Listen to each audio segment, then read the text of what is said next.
Bismillahirrahmanirrahim. Assalamu alaikum dear students. I am Mohsen Munawwar, your biology teacher for NMD CAT session. आज हम lecture number 10 discuss करेंगे जो कि biological molecule से related है। तो लेक्चर के लिए चलते हैं बोर्ड की तरफ। आज के लेक्चर में बायोलॉजिकल मॉलिक्यूल्स में जो की कॉन्सेप्ट्स शामिल होंगे उसमें सबसे पहले हम इंट्रोडक्शन टू बायोकेमिस्ट्री के बारे में बात करेंगे या बायोलॉजिकल मॉलिक्यूल्स। सेकेंडली वाटर और उसकी इंपॉर्टेंस पे बात करेंगे। Next one will B carbohydrate and it's classification, जिसमें मोनोसेकेराइड, ओलिगोसेकेराइड एंड पॉलीसेकेराइड के बारे में बात करेंगे। लिपिड्स और उसकी जो डिफरेंट क्लासिफिकेशंस हैं, डिफरेंट कंपोनेंट्स हैं और प्रोटीन्स के जो डिफरेंट लेवल्स हैं उनको डिस्कस किया जाएगा। लास्ट पे कॉन्जुगेटेड मॉलिक्यूल्स की बात करेंगे जिसमें दो बेसिक कॉन्जुगेटेड मॉलिक्यूल ग्लाइकोलिपिड्स और ग्लाइकोप्रोटीन्स है। तो सबसे पहले अगर हम इंट्रोडक्शन टू बायोलॉजिकल मॉलिक्यूल या इंट्रोडक्शन टू बायोकेमिस्ट्री की बात करें तो बायोकेमिस्ट्री जो है सबसे पहले अगर डिफाइन करें तो that is the study of chemical components, that is the first main theme, and second will be the chemical processes of the living organism. तो इसका मतलब हमें बायोकेमिस्ट्री में दो बुनियादी पॉइंट्स पर डिस्कशन करनी है। First one will be the chemical components of the living organism and second chemical processes of the living organism. अब बायोकेमिस्ट्री जो है वो हाईली सिग्निफिकेंट है to study the biology. Why? Because to know the physiology of the substance or living organism we should know about the chemical component and chemical processes which are taken place in the living organism। तो इसका मतलब बाकी तमाम जो fields हैं उन तमाम की जो इनसाइट्स हासिल करने के लिए बायोकेमिकल एनालिसिस जरूरी है। तो पहला जो एस्पेक्ट है केमिकल कंपोनेंट्स, तो उसमें देखिए तो लिविंग ऑर्गेनिज्म के अंदर या लाइफ में जो केमिकल कंपोनेंट्स मौजूद होते हैं उनको दो बेसिक कैटेगरीज में क्लासिफाई किया जाता है। First one will be the organic substances and second is inorganic substances. जो ऑर्गेनिक सब्सटेंसेस हैं उसमें कार्बोहाइड्रेट्स, लिपिड्स, प्रोटीन्स और न्यूक्लिक एसिड जिसमें डीएनए और आरएनए मौजूद होते हैं। इसके साथ साथ कुछ एंजाइम्स और हार्मोन्स भी कंसीडर किए जाते हैं।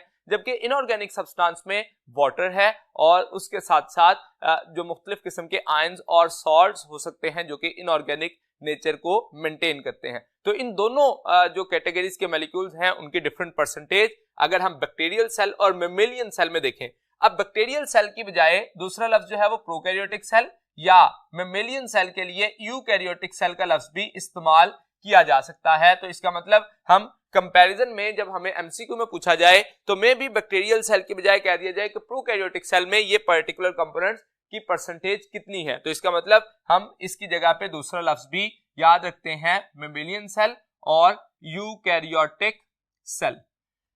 अब सबसे पहले देखें तो वाटर एक इनऑर्गेनिक सब्सटेंस है तो जिसकी परसेंटेज ऑन एवरेज 70% कंसीडर की जाती है in case of plant, bacterial cell और मेमेलियन सेल। ये एक एवरेज परसेंटेज है। इसके मुकाबले में हम कहते हैं कि अगर रेंज देखी जाए तो अप्रोक्सीमेटली 65 to 89% या 70 to 90% तक जो है ये एग्जिस्ट करती है लिविंग ऑर्गेनिज्म में। तो वाटर जो है इसको मोस्ट अबंडेंट मॉलिक्यूल भी कहा जाता है, मोस्ट अबंडेंट मॉलिक्यूल।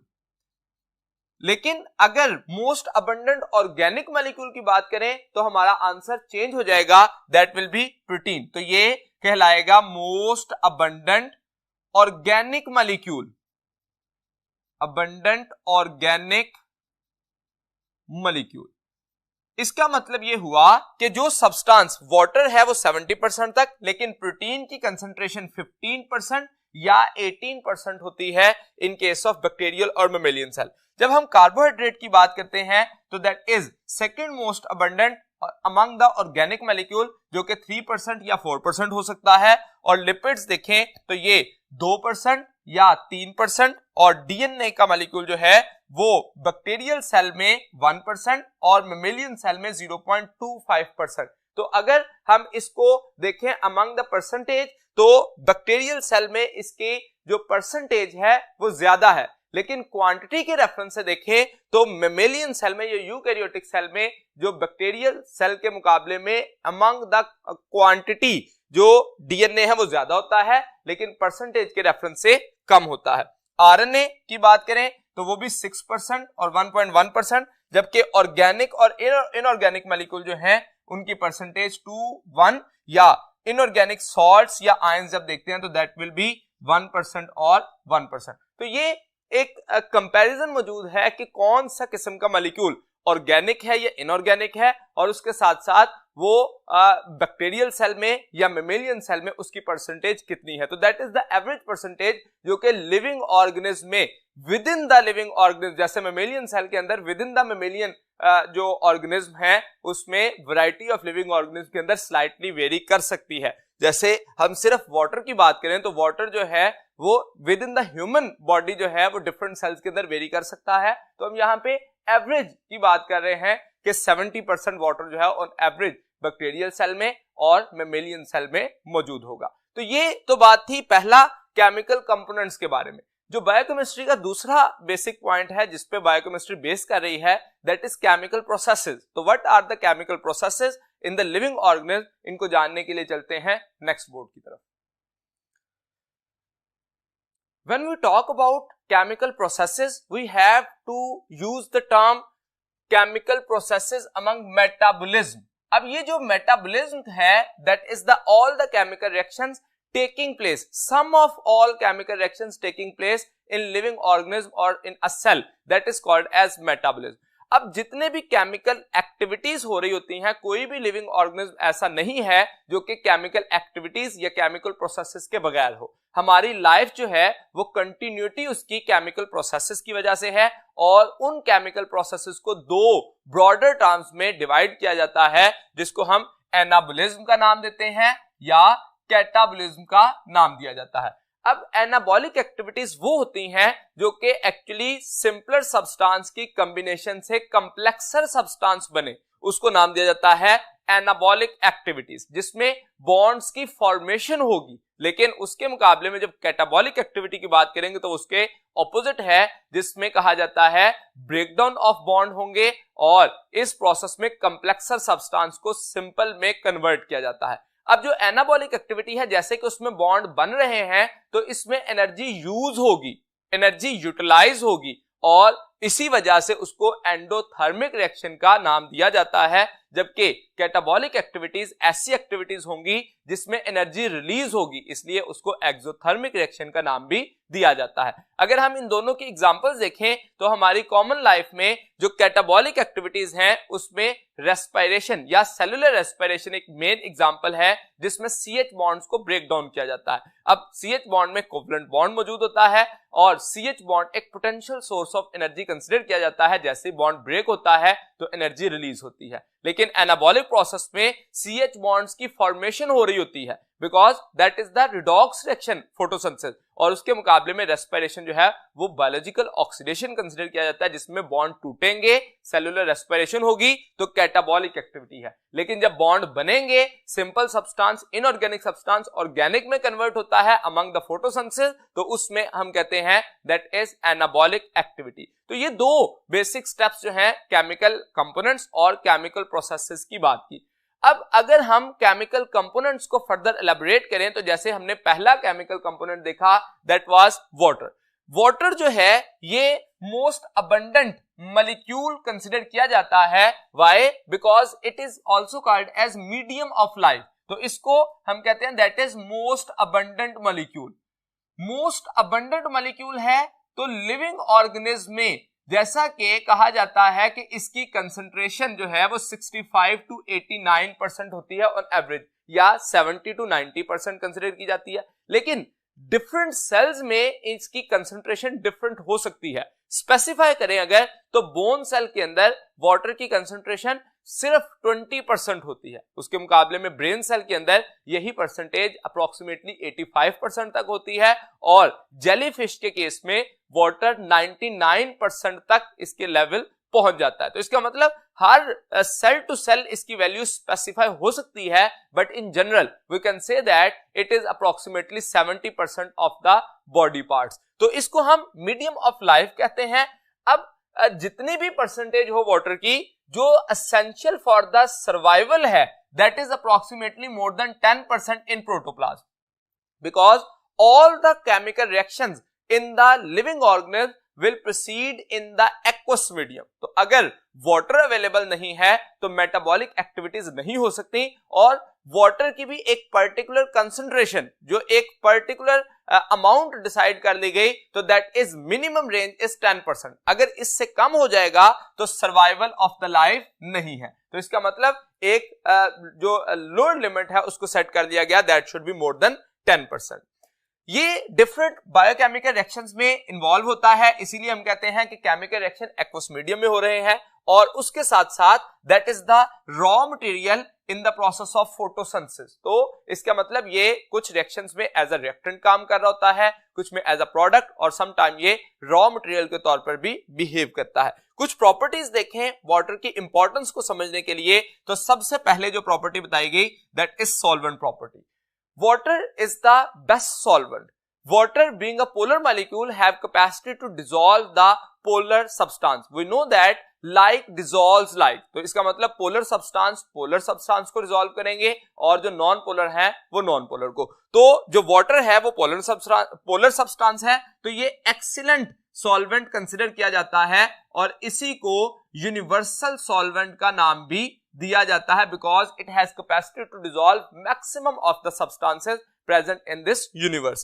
तो polar substances में देखिए, तो polar substance अगर है तो polar substance को dissolve करेगा। अब वो दो तरह के होंगे polar substance, first will be ionic substance। अगर ionic है तो that will dissociate into positive and negative ions। जब वो पॉजिटिव और नेगेटिव आयंस में टूटेंगे तो आयंस जो हैं वो डिफरेंट केमिकल रिएक्शंस करने की सलाहियत उनकी बढ़ जाती है, और जो नॉन आयनिक सब्सटेंस है वो चार्ज ग्रुप होने की वजह से डिस्पर्स हो जाएंगे वाटर के अंदर। तो इस तरह से पोलर सब्सटेंस जो है वो डिस्पर्स होके या डिसॉल्व होके वाटर के अंदर वो उसमें अपने मुख्तलिफ जो केमिकल प्रॉपर्टीज हैं उसको चेंज करते हैं, और केमिकल रिएक्शंस के चांसेस बढ़ जाते हैं। जबकि नॉन पोलर सब्सटेंस जो है they can not dissolve in water, और these are insoluble in water. If they are insoluble in water, what will be the significance that are responsible to make the compartmentalisation of the cell. यानी कि जैसा कि fats और lipids हैं वो insoluble होते हैं, और उसकी वजह से सेल मेम्ब्रेन्स का बेसिक पार्ट जो है वो फॉस्फोलिपिड से बना होता है, जो कि सेलुलर कंपार्टमेंट्स बनाता है, जो कि एक पार्ट को सेल के दूसरे पार्ट से डिफर करता है, और इसी वजह से डिफरेंट पार्ट्स के अंदर मेटाबॉलिक एक्टिविटीज भी डिफरेंट होती है। फॉर एग्जांपल माइटोकॉन्ड्रियल मैट्रिक्स जो है वो साइटोसोल से डिफरेंट होता है। माइटोकॉन्ड्रियल मैट्रिक्स में एंजाइम और उसके लिए जो पीएच इन्वॉल्व की जाती है, मेंटेन की जाती है, वो कंपार्टमेंट ऑफ द इंटरनल या सब सेलुलर स्ट्रक्चर्स के जो मेम्ब्रेन्स हैं वो वाटर में डिसॉल्व ना होने की वजह से माइटोकॉन्ड्रियल मैट्रिक्स की कंपोजिशन साइटोसोल से डिफरेंट रखी जा सकती है। तो इसका मतलब सॉल्वेंट प्रॉपर्टी से जो इनसॉल्युबल सब्सटेंस है वो भी इनडायरेक्टली सिग्निफिकेंट होंगे। तो first point was solvent property. Next कुछ प्रॉपर्टीज जो है उनको डिस्कस करने के लिए चलते हैं नेक्स्ट बोर्ड की तरफ। Next is cohesive and adhesive forces। अब अगर हम वाटर के रिलेटेड ये बात करें तो वाटर जो है हाइड्रोजन बॉन्डिंग जब वाटर के मॉलिक्यूल्स के दरमियान बनती है तो that is actually considered as cohesive forces, जिसके जरिए वाटर के मॉलिक्यूल एक चेन की सूरत में अरेंज हो जाते हैं। लेकिन एडहेसिव फोर्सेस का मतलब क्या है? वाटर के मॉलिक्यूल का किसी भी सब्सटेंस या किसी सरफेस के साथ अटैच हो जाना, that is called as stick to the surface. तो किसी भी सरफेस के साथ अटैच हो जाना। अब अगर दोनों पॉइंट्स को, दोनों फोर्सेस को कलेक्टिवली देखें तो ट्रांसपायरेशनल पुल के दौरान ये बहुत ज्यादा अहमियत की हामिल है। कैसे? कि जब वाटर के मॉलिक्यूल एक दूसरे के साथ अटैच होते हैं और surface of the xylem wall के साथ अटैच होते हैं तो ट्रांसपायरेशनल पुल के जरिए वाटर और इसमें डिसॉल्व सब्सटेंसेस को towards the aerial part of the plant जो है वो सप्लाई करना आसान हो जाता है। सो इसका मतलब ये हुआ कि कोहेसिव एंड एडहेसिव फोर्सेस जो हैं वो भी वाटर की इंपॉर्टेंस को शो करती हैं। तीसरे नंबर पे हीट कैपेसिटी की बात करें तो सबसे पहले हमें हीट कैपेसिटी का मतलब पता होना चाहिए। That is the capacity of water to absorb the heat without changing its temperature. तो वाटर के मॉलिक्यूल जो हैं वो जो पर्टिकुलर हीट को अब्सॉर्ब करते हैं लेकिन अपने टेम्परेचर में चेंज नहीं होने देते। जैसे आप कॉमनली देखें, जब हम शुरू में पानी को जो है वो आग के ऊपर रखते हैं तो कुछ देर तक एक पर्टिकुलर टाइम और पर्टिकुलर हीट अब्सॉर्ब करने तक उसका टेम्परेचर चेंज नहीं होता और उसके बाद वो चेंज होना चाहिए। तो इसका मतलब ये होता है चेंज इन द रेजिस्टेंस आना, दैट इज हीट कैपेसिटी। अगर हम specific heat capacity of water को डिफाइन करें तो हम कहते हैं that is the number of calories required to raise the temperature of 1 gram of water from 15 degree centigrade to 16 degree centigrade, that is equal to 1। तो number of calories, कितनी calories required होंगी?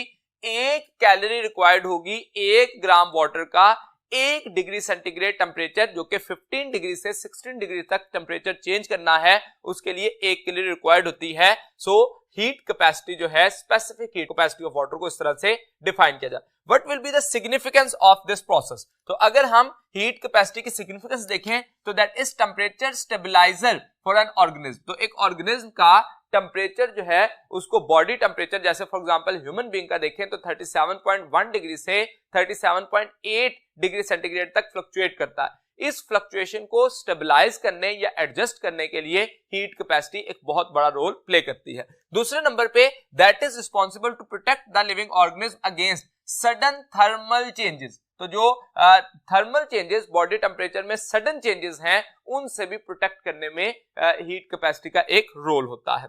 Next देखिए, fourth importance, heat of vaporisation. तो vaporisation का मतलब ऐसी heat जो कि लिक्विड फॉर्म वेपर्स की सूरत में कन्वर्ट करने के लिए रिक्वायर्ड हो। तो heat to vaporise the water is heat of vaporisation.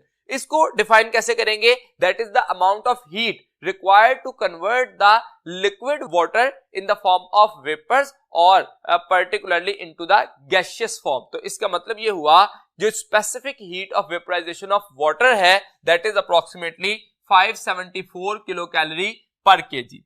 इसकी significance क्या होगी, benefits क्या होंगे? तो that will responsible to regulate the heat produced by oxidation. तो लिविंग ऑर्गेनिज्म में जो हीट की प्रोडक्शन होती है बायोलॉजिकल ऑक्सीडेशन के जरिए, उसको रेगुलेट करना और उसके साथ साथ कूलिंग इफेक्ट क्रिएट करना at the time of transpiration. जैसे प्लांट्स के केस में ट्रांसपायरेशन का प्रोसेस होता है और उसके साथ साथ परस्पायरेशन, जिसको स्वेटिंग का नाम दिया जाता है इन केस ऑफ एनिमल्स। तो ये दो प्रोसेस जो है वो बॉडी को कूलिंग इफेक्ट भी क्रिएट कर रहे होते हैं।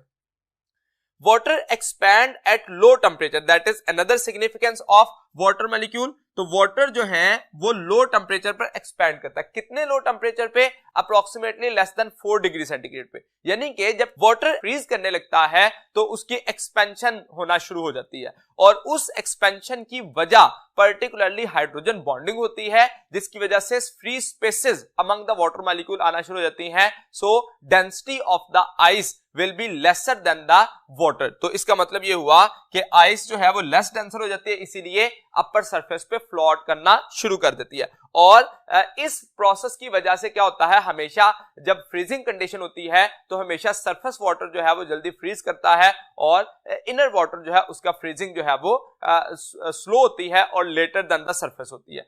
इस हाई सरफेस टेंशन का पर्पस क्या होता है? सरफेस टेंशन की वजह से वाटर के मॉलिक्यूल जो हैं वो मेम्ब्रेन के साथ अटैच हो जाते हैं और उस वजह से ये कंसीडर किया जाता है कि surface of the living organism को मॉइस्ट रखने में एक इंपॉर्टेंट रोल प्ले किया जाता है। और जब सरफेस मॉइस्ट होती है तो गैसियस एक्सचेंज का प्रोसेस जो है वो ज्यादा सिग्निफिकेंट हो जाता है। तो these were about the few importance of the water. इसके अलावा आयनाइजेशन है और प्रोटेक्शन है, उसको जानने के लिए चलते हैं नेक्स्ट बोर्ड की तरफ। जब हम बात करते हैं आयनाइजेशन की तो इसका मतलब वाटर का आयंस की फॉर्म में कन्वर्ट होना, जिसमें वाटर का मॉलिक्यूल जब डिसोसिएट होता है तो hydrogen ion plus hydroxyl ion की फॉर्मेशन होती है। अगर इसी रिएक्शन को हम इक्विलिब्रियम पे देखें एट 25 डिग्री सेंटीग्रेड तो hydrogen ion concentration will be equal to the hydroxyl ion concentration, that will be 10⁻⁻⁷ mole per litre. तो ये इक्विलिब्रियम पे प्योर वाटर के केस में हमें ये कंडीशन जो है वो अचीव होती है। इस आयनाइजेशन की वजह से जो डिफरेंट केमिकल रिएक्शंस हैं उनको इफेक्ट किया जाता है, जिसमें हाइड्रोजन आयन कंसंट्रेशन को बढ़ा के या हाइड्रोक्सिल आयन की कंसंट्रेशन को बढ़ा के तो केमिकल रिएक्शंस की जो एक्टिविटीज हैं उनको या केमिकल एक्टिविटीज को अफेक्ट करने की कैपेसिटी हासिल की जा सकती है। लास्ट पॉइंट देखें तो that water play a protective role. इसमें एक जो है इफेक्टिव लुब्रिकेंट के तौर पर काम करता है, जैसे कि वाटर इन द टीयर्स, जो हमारे आंसू है या जो आइस के अंदर वाटर मौजूद है वो फ्रिक्शन को रिड्यूस करता है, एज अ लुब्रिकेंट काम कर रहा होता है। इसके अलावा जब हम सॉइलिंग का प्रोसेस कर रहे होते हैं तो हमारे एसोफेगस के अंदर जो है वाटर के होने की वजह से एज अ लुब्रिकेंट काम करता है, जो कि फ्रिक्शन को रिड्यूस करता है। इसके अलावा दूसरे नंबर पे as a cushion around the organs ये काम कर रहा होता है, that is responsible to protect the particular organ from trauma.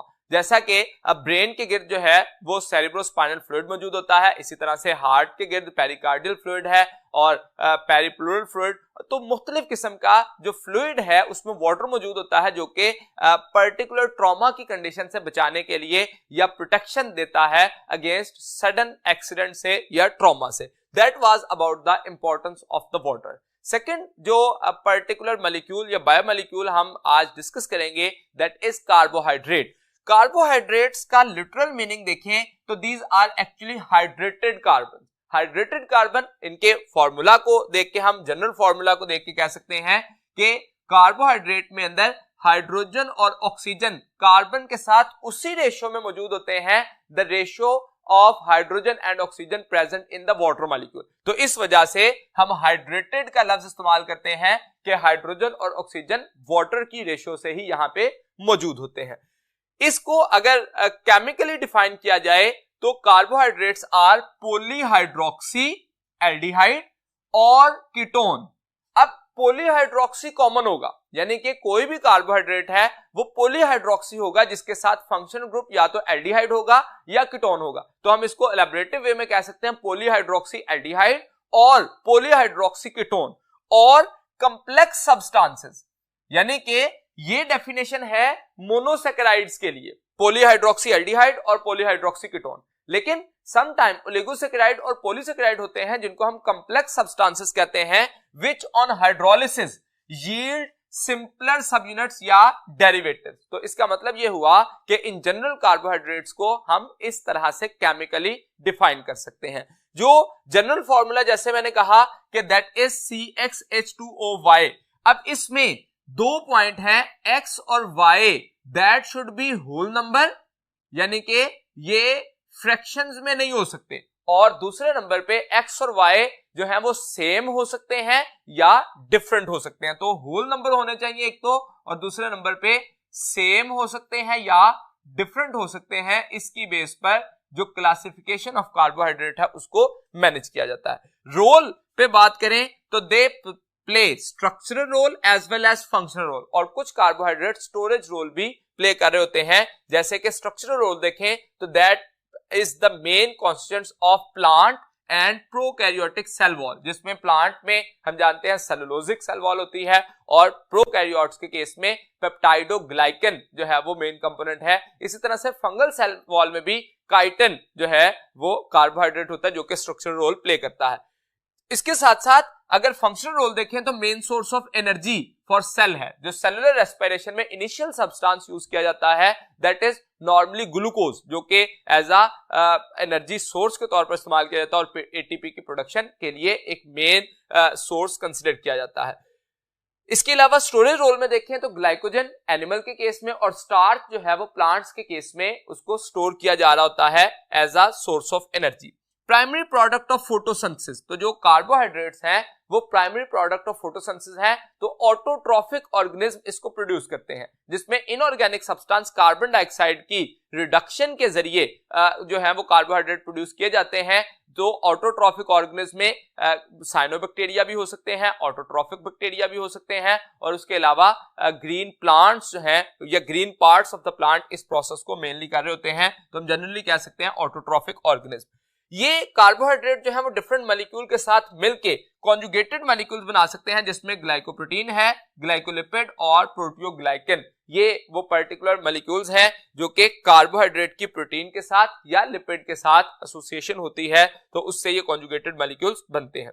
Examples की बात करें तो जो सेलुलोज है वो डिफरेंट सब्सटेंस में जैसे कि वुड में, कॉटन और पेपर में ये स्पेशली सेलुलोज मौजूद होता है।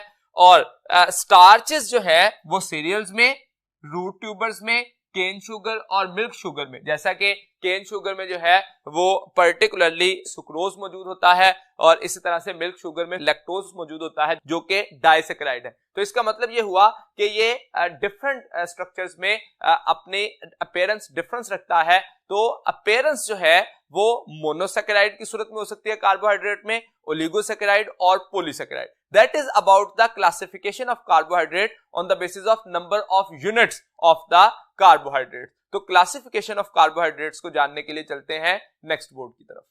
कार्बोहाइड्रेट्स के जनरल कैरेक्टर्स के बाद हम बात करेंगे क्लासिफिकेशन ऑफ कार्बोहाइड्रेट्स की। तो कार्बोहाइड्रेट्स को तीन बेसिक कैटेगरीज में क्लासिफाई किया जाता है। First one is monosaccharides, oligosaccharides and polysaccharides. अब इसमें मोनो का जो लफ्ज है that actually represent the single and saccharon का मतलब जो है दैट इज शुगर। तो इसका मतलब ऐसा कार्बोहाइड्रेट जो कि सिंगल यूनिट पर मुश्तमिल हो और स्वीट यूनिट पर मुश्तमिल हो मोनोसैकेराइड कहा जाएगा।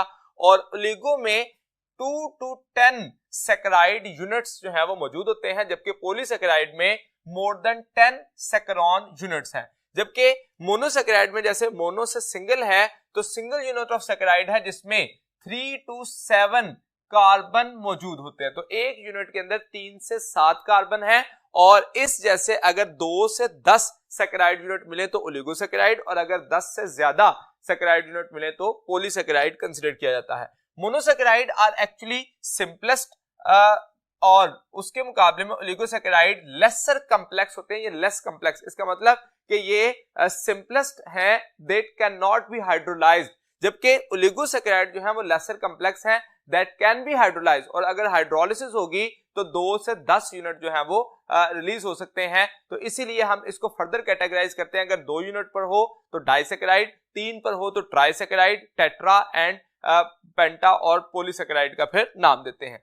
अब जो पॉलीसैकेराइड है ये हाईली कॉम्प्लेक्स होते हैं, they can yield simple units on the basis of hydrolysis. तो इसका मतलब हम ये कह सकते हैं कि जो सिंपलेस्ट हैं that can not be hydrolysed but oligosaccharide and polysaccharide can be hydrolysed. Monosaccharide highly soluble in water है, जबकि ओलिगोसैकेराइड लेस सॉल्युबल है और पॉलीसैकेराइड जनरली इनसॉल्युबल है। लेकिन इसके लिए हम स्पेरिंगली सॉल्युबल का लफ्ज इस्तेमाल करते हैं because that particular part of the polysaccharide can be soluble in hot water but cannot be soluble in cold water। जैसे हम स्टार्च की एग्जांपल देते हैं उसमें जो स्ट्रेट चेन है अमाइलोज ये हॉट वाटर में सॉल्युबल होती है, इसलिए इसको स्पेरिंगली सॉल्युबल या जनरली इनसॉल्युबल का नाम देते हैं। मोनोसैकेराइड स्वीटेस्ट होते हैं, ओलिगोसैकेराइड लेसर स्वीट होते हैं और पॉलीसैकेराइड टेस्टलेस होते हैं। जैसा कि मैंने कहा कि जो मोनोसैकेराइड है सिंगल यूनिट ऑफ सैकेराइड या सिंगल सैकरोन यूनिट पर मुश्तमिल होते हैं, लेकिन एक यूनिट के अंदर कम से कम 3 या ज्यादा से ज्यादा 7 कार्बन हो सकते हैं। अब जो 3 कार्बन वाले होंगे उनको नाम दिया जाता है ट्रायोज। तो इसका मतलब जो फर्स्ट हम यहां पे डिस्कस कर रहे हैं दीज आर ट्रायोज जो कि 3 कार्बन वाले हैं। अब कार्बोहाइड्रेट की जब हम डेफिनेशन देखते हैं तो दीज आर पॉलीहाइड्रोक्सी एल्डिहाइड और कीटोन। तो इसका मतलब ये हुआ कि जो मोनोसैकेराइड है उसके पास फंक्शनल यूनिट या तो एल्डिहाइड हो सकता है या कीटोन हो सकता है और इस ट्रायोज में जिसके पास एल्डिहाइड होता है उसको ग्लिसरैल्डिहाइड का नाम दिया जाता है और जिसके पास कीटो शुगर होता है उसको हम नाम देते हैं that is called as dihydroxy acetone. Both are the intermediates of cellular respiration. अब जैसे ही 3 से 4 कार्बन पे हो तो उसको टेट्रोज का नाम दिया जाता है, टेट्रा से रिलेटेड, और उसमें जो एल्डिहाइड होता है उसको एरिथ्रोज का नाम देते हैं और जो कीटो शुगर है उसको एरिथ्रोलोज का नाम दिया जाता है।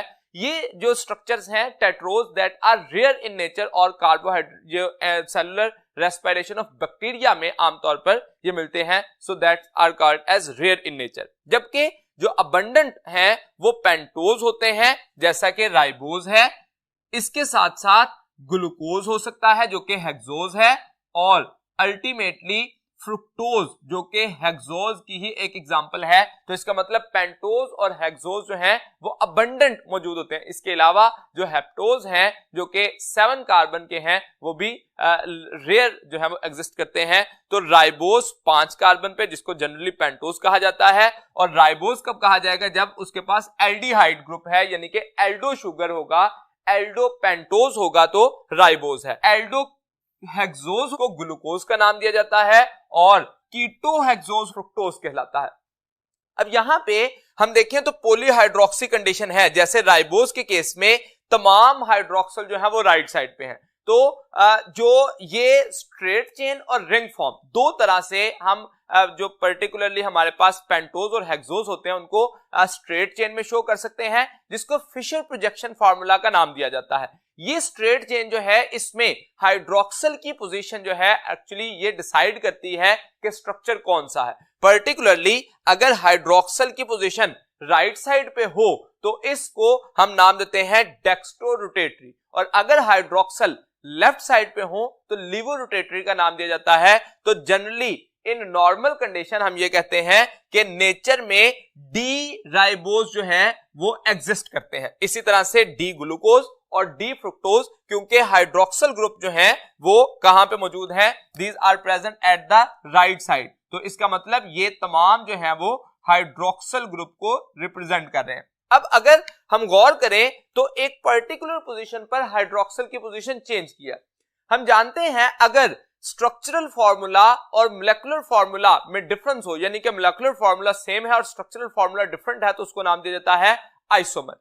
अब आइसोमर को फर्दर कैटेगराइज किया जाता है कि अगर एक पर्टिकुलर एटम पर हाइड्रोक्सल की पोजीशन रिवर्स हो जाए या चेंज हो जाए एटम्स की पोजीशन, तो उसको एपिमर फॉर ईच अदर का नाम दिया जाता है। मिसाल के तौर पर ये जो स्ट्रक्चर है ग्लूकोज का, ये एक्चुअली एक हेक्सोज है और इसमें कार्बन नंबर 3 पर हाइड्रोक्सल क्या होता है, शिफ्ट होता है लेफ्ट साइड पर। और इसी तरह से फ्रुक्टोज में भी कार्बन नंबर 3 पर हाइड्रोक्सल जो है वो अपनी पोजीशन चेंज करता है। तो इसका मतलब एक पर्टिकुलर हेक्सोज जिसमें तमाम पोजीशन पे हाइड्रोक्सल राइट साइड पे है, जब कार्बन नंबर 3 पे हाइड्रोक्सल चेंज होगा तो उसका नाम ग्लूकोज रख दिया जाएगा। इसी तरह से अगर कार्बन नंबर 3 की बजाय कार्बन नंबर 4 पर भी चेंज हो जाए तो ये स्ट्रक्चर गैलेक्टोज कहलाता है। और इसी तरह से अगर कार्बन नंबर 2 पर चेंज हो तो उसको मैनोज का नाम दिया जाता है। तो इसका मतलब मुख्तलिफ किस्म के मॉलिक्यूल पोजीशन ऑफ एटम्स के चेंज होने की वजह से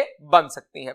अब ये जो स्ट्रेट चेन है, जैसे ही एक्वस मीडियम में आते हैं तो ये स्ट्रेट चेन जो है वो रिंग फॉर्म में कन्वर्ट हो जाते हैं। और इस रिंग फॉर्म में जो रूल अप्लाई किया जाता है, जैसे हम यहां पे डी ग्लूकोज कह रहे थे, तो इधर हाइड्रोक्सल की पोजीशन के लिए एक सिंपलेस्ट फॉर्मूला इस्तेमाल किया जाता है, that is called as right down method. यानी कि जहां पे हाइड्रोक्सल जिस तरफ लिखा जाएगा वो राइट साइड पे है तो डाउन साइड पे होगा, और अगर लेफ्ट साइड पे है तो वो अपर साइड पे होगा। अब जरा गौर कीजिए, जो फंक्शनल ग्रुप कंटेनिंग कार्बन था इसके पास हाइड्रोक्सल स्ट्रेट चेन में नहीं था, लेकिन जैसे ही रिंग बनता है तो इस फंक्शनल ग्रुप कंटेनिंग कार्बन पर हाइड्रोक्सल आ जाता है। अब बाकी तमाम हाइड्रोक्सल तो पहले से मौजूद थे तो राइट डाउन मेथड के जरिए प्लेस कर दिए गए। मिसाल के तौर पर देखिए, तो ये जो कार्बन नंबर 2 कार्बन नंबर 3 पर हाइड्रोक्सल मौजूद है उनको हमने डाउन साइड पे लिख दिया। कार्बन नंबर 4 का जो है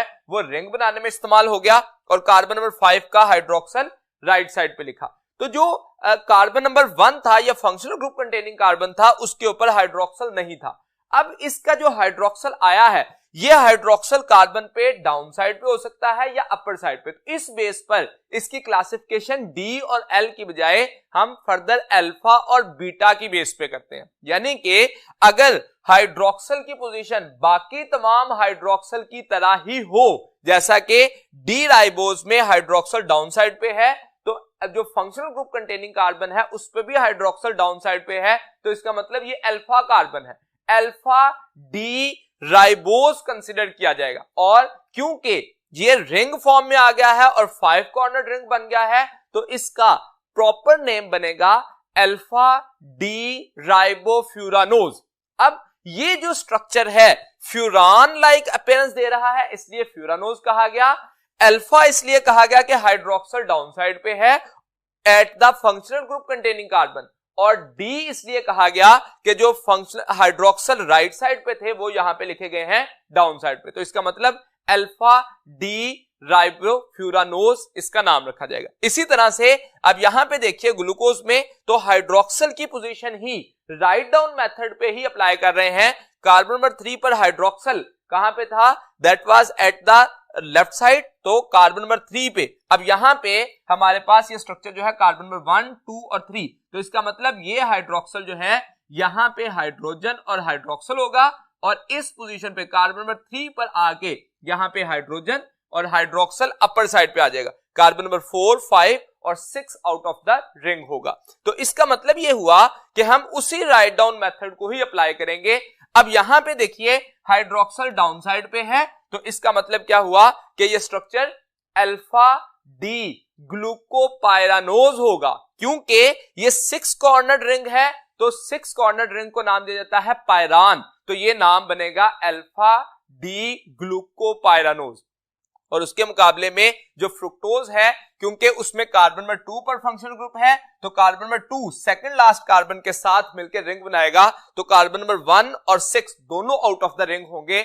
और इसका स्ट्रक्चर जो है, अब यहां पे देखिए कार्बन नंबर 1, 2 और 3 पर हाइड्रोक्सल, क्योंकि यहां पे लेफ्ट साइड पे था वहां अपर साइड पे लिख दिया, तो इसको नाम क्या दिया जाएगा, दैट इसमें अब देखिए हाइड्रोक्सल की पोजीशन जो है वो रिवर्स हो गई।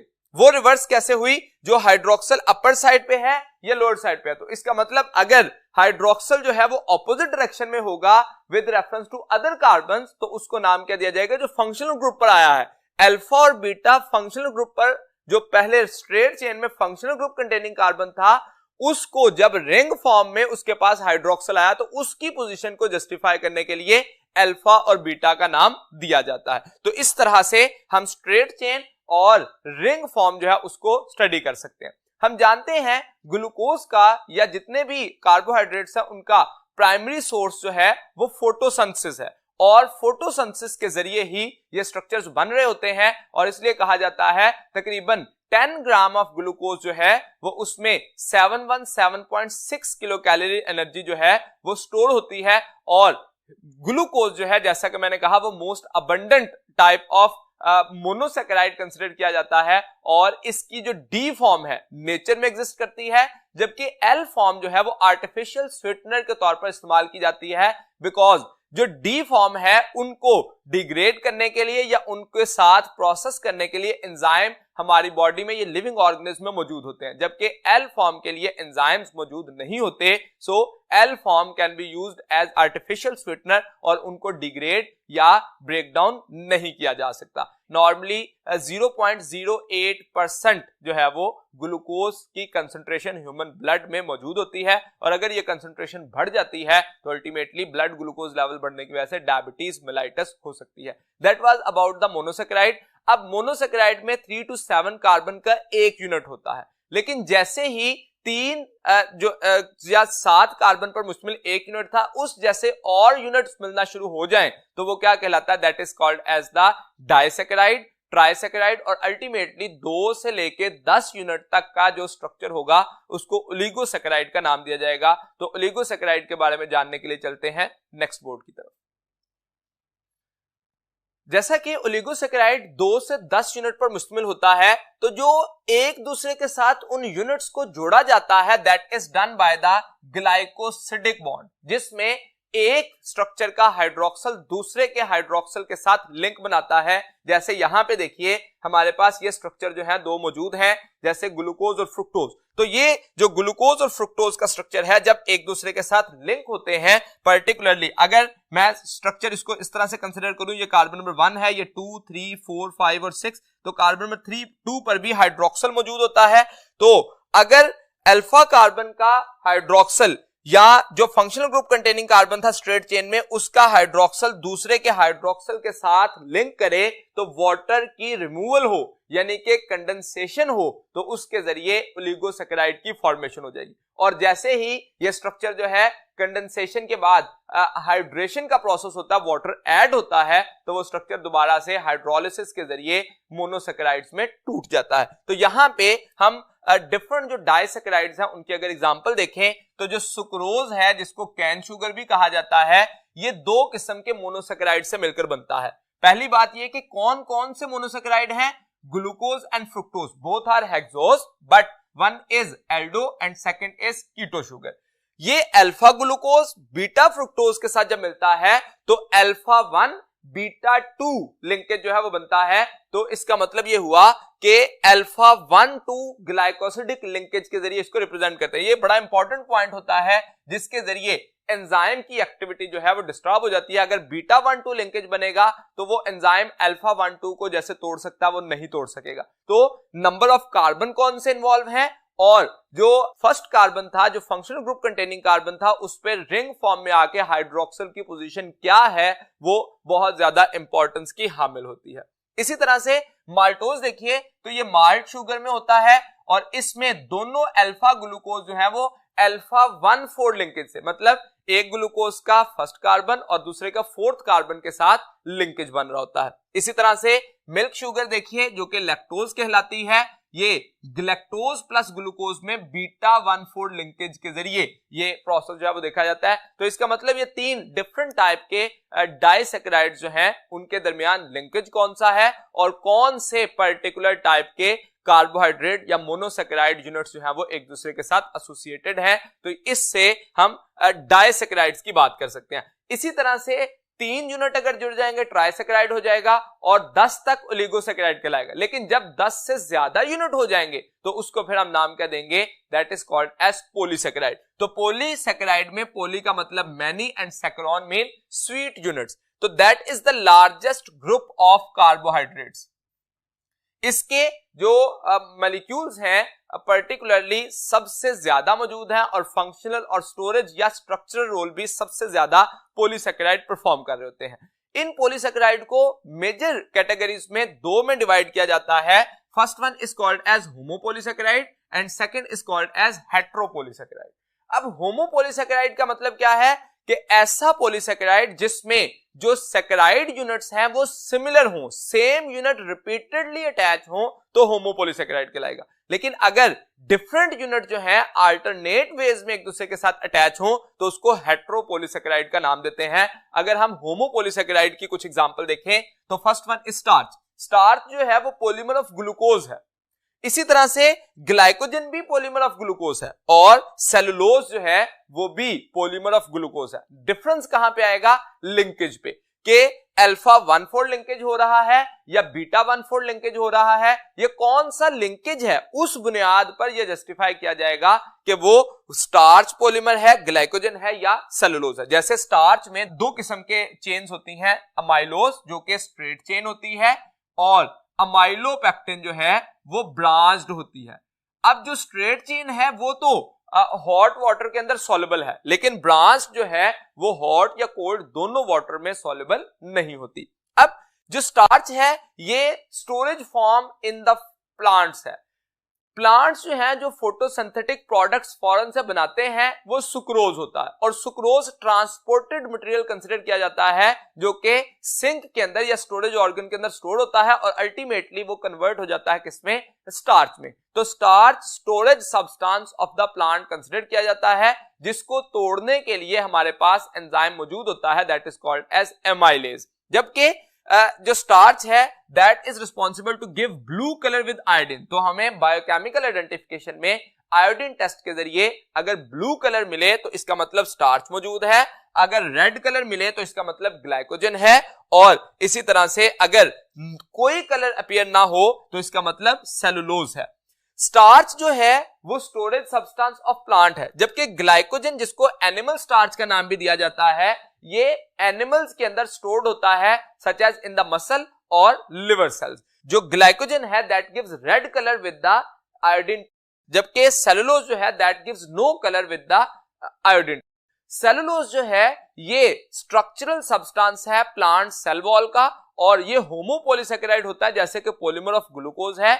इसके केस में जो खासियत है वो क्या है कि सेलुलोज को ब्रेक डाउन करने के लिए cellulase enzyme complete animal kingdom में मौजूद नहीं है, यानी कि हम सेलुलोज को, ह्यूमन या बाकी तमाम एनिमल जो हैं वो सेलुलोज को डाइजेस्ट करने की कैपेसिटी नहीं रखते। इसको इवन के टर्माइट जो कि लकड़ी खाती है, जो वुड खा रही होती है, वो भी इसको डाइजेस्ट नहीं कर पाती, बल्कि उसके जो डाइजेस्टिव ट्रैक के अंदर सिम्बायोटिक प्रोटोजोन मौजूद होता है, that is called as trichonympha, जो कि सेलुलेज एंजाइम प्रोड्यूस करता है। इसी तरह से जो हर्बीवोर्स हैं, मैमल्स हैं, वो भी सेलुलेज एंजाइम प्रोड्यूस नहीं करते। तो हम इन जनरल कह सकते हैं cellulase enzyme is not produce in all animal kingdom. तो इसको ब्रेक डाउन करना, इसी वजह से इसको मोस्ट स्टेबल सब्सटेंस भी कंसीडर किया जाता है और ये most abundant molecules of carbohydrate भी है। जबकि जब हम काइटिन की बात करें तो that is second most abundant homopolysaccharide या पॉलीसेकेराइड अमंग द कार्बोहाइड्रेट्स, और इसका जो स्ट्रक्चर है इसमें एन एसिटाइल मोनोमर जो है वो मौजूद होते हैं, यानी कि एन एसिटाइल ग्लूकोज अमीन के मॉलिक्यूल जो हैं वो बहुत ज्यादा एक दूसरे के साथ अटैच होते हैं और रिपीटेड यूनिट्स के जरिए काइटिन का स्ट्रक्चर बनता है। हम जानते हैं काइटिन जो है वो structural component of fungal cell wall है। तो इसका मतलब ये हुआ कि इसके साथ साथ ये एक्सोस्केलेटन ऑफ आर्थ्रोपोड बनाने में भी इस्तेमाल हो रही थी। तो ये वो मुख्तलिफ स्ट्रक्चर है जो कि होमोपॉलीसेकेराइड है। जबकि जब हम हेट्रोपॉलीसेकेराइड की बात करें तो उसमें एगर है, पेक्टिन है और पेप्टाइडोग्लाइकन है। तो ये मुख्तलिफ हेट्रोपॉलीसेकेराइड के तौर पर भी, तो इसका मतलब मुख्तलिफ किस्म के एक वास्ट वैरायटी ऑफ पॉलीसेकेराइड जो है वो हमारे एनवायरनमेंट में मौजूद है, जो कि स्टोरेज, स्ट्रक्चरल और फंक्शनल रोल प्ले कर रहे होते हैं। That was about the carbohydrate. Second जो मॉलिक्यूल, ऑर्गेनिक मॉलिक्यूल जो बायोमॉलिक्यूल में से हमने डिस्कस करना है, दैट इज प्रोटीन्स। तो प्रोटीन्स के बारे में जानने के लिए चलते हैं नेक्स्ट बोर्ड की तरफ। प्रोटीन्स जो है these are actually polymers of amino acid. Amino acid जो है जब बहुत सारे मिलेंगे, अब एक अमाइनो एसिड दूसरे के साथ जब मिलता है तो दो अमाइनो एसिड से डाइपेप्टाइड बनता है, 3 से ट्राइपेप्टाइड और अल्टीमेटली सो ऑन पॉलीपेप्टाइड बनता है, और ultimately that is responsible to form the proteins. अब ये जो स्ट्रक्चर है प्रोटीन, ये most abundant organic molecule of living organism है और ये 50% of dry weight of the cell बनाता है। कैसे? अगर हम एक जनरलाइज सेल की बात करें तो उसमें 70% वाटर होता है, जबकि 30% क्या है? ड्राई वेट है, और 30% में से 15% मतलब 30% में से 15% सिर्फ और सिर्फ प्रोटीन है, जो कि 50% of dry weight of the cell consider की जाती हैं। तो इसका मतलब जो प्रोटीन्स हैं these are most abundant organic molecule, और ये मोस्ट अबंडेंट होने की वजह से ही बॉडी में डिफरेंट स्ट्रक्चरल और फंक्शनल रोल प्ले कर रहे होते हैं। तो डिफरेंट टाइप्स की जो प्रोटीन्स हैं वो स्ट्रक्चरल रोल प्ले कर रही हैं, और उसके साथ साथ कुछ प्रोटीन ऐसी हैं जो कि फंक्शनल रोल प्ले कर रही हैं। जो स्ट्रक्चरल रोल प्ले कर रही हैं उसमें कोलेजन एक प्रोटीन है जो कि most abundant protein among all other proteins consider की जाती हैं। तो उसमें कोलेजन एक प्रोटीन है जो कि मोस्ट अबंडेंट इन एनिमल्स है, जबकि most abundant protein on this earth consider की जाए तो दैट इज रुबिस्को, जो कि फोटोफॉस्फोरेशन के दौरान या कैल्विन साइकिल के दौरान इस्तेमाल होती है। तो rubisco is the most abundant protein on this earth, जबकि collagen is the most abundant protein in animals, जो कि फंक्शन क्या कर रही है? Structural role, that is responsible to maintain the matrix of bone and cartilage. तो ये hardening of bone और कार्टिलेज के लिए हेल्प कर रही होती है। जबकि इलास्टिन अनदर प्रोटीन है जो कि कनेक्टिव टिश्यूज को सपोर्ट करती है, जैसे टेंडन और लिगामेंट जो है उनकी इलास्टिसिटी को मेंटेन करने के लिए ये इलास्टिन उनमें मौजूद होती है। केराटिन जो कि नेल्स और हेयर्स में आमतौर पर मौजूद होती है, हूफ मैमल्स में हूफ के अंदर मौजूद होती है। तो ये जो है स्ट्रेंथन करती है एज अ प्रोटेक्टिव कवरिंग, जैसे नेल्स जो हैं वो हमारी फिंगर के टिप्स को जो है वो स्ट्रेंथन कर रहे होते हैं। तो ये केराटिन का ही पर्टिकुलर फंक्शन है। इसी तरह से हिस्टोन प्रोटीन जो है जो कि पॉजिटिवली चार्ज्ड अमाइनो एसिड पर खास तौर पर है, that is the unique feature of the histone protein. बाकी तमाम प्रोटीन नॉर्मली नेगेटिवली चार्ज्ड होती हैं, लेकिन इसमें highly positively charged amino acid होने की वजह से ये पॉजिटिवली चार्ज्ड प्रोटीन कंसीडर की जाती है, और ये डीएनए को अरेंज करती है into the chromosome for the formation of nucleo histone या न्यूक्लियोसोम की फॉर्मेशन में ये अपना रोल प्ले कर रही होती है।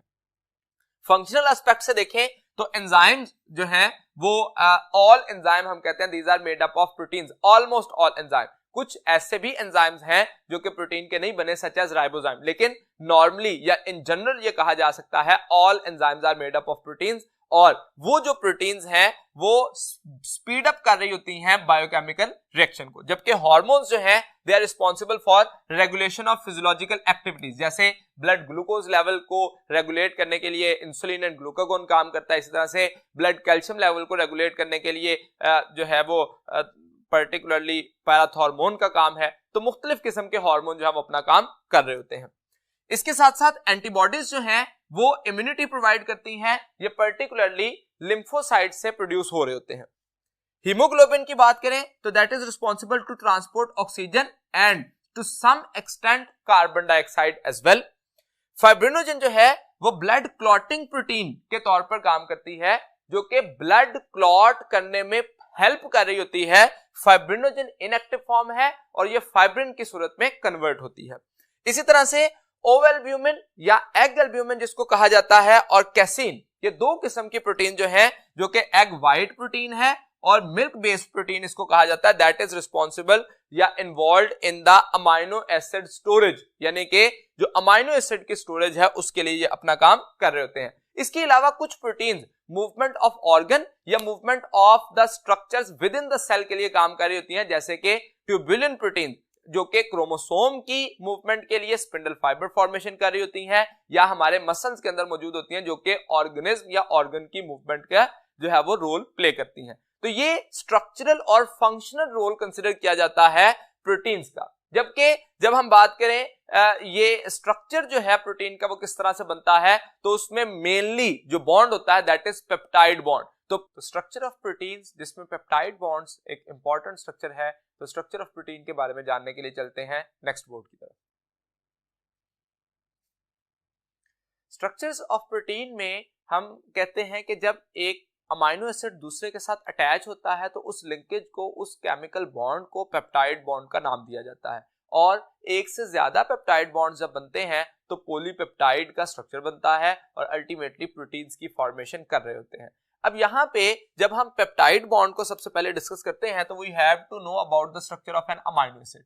एक अमाइनो एसिड जो है उसके पास सेंट्रल अल्फा कार्बन मौजूद होता है और इस अल्फा कार्बन के एक साइड पे अमाइनो ग्रुप है, एक साइड पे कार्बोक्सिलिक ग्रुप है और एक हाइड्रोजन है जो कि स्ट्रक्चरली कांस्टेंट रहता है। लेकिन अमाइनो एसिड के स्ट्रक्चर को वेरिएबल करने के लिए आर ग्रुप एक इंपॉर्टेंट स्ट्रक्चर है। अगर इस आर की जगह पे हाइड्रोजन मौजूद हो तो that is the simplest form of amino acid called as glycine, जो कि आर ग्रुप के चेंज होने की वजह से अप्रोक्सीमेटली 170 टोटल अमाइनो एसिड है, जिसमें से 25 प्रोटीन का कॉन्स्टिट्यूएंट्स होते हैं, जिसमें से 5 रेयर हैं और 20 मोस्ट ऑफ द प्रोटीन में मौजूद हैं। तो इसका मतलब ये हुआ कि एक अमाइनो एसिड ये है, इसके साथ अगर हम एक और अमाइनो एसिड अगर इस R की जगह पे CH3 मौजूद हो तो that structure can be called as alanine.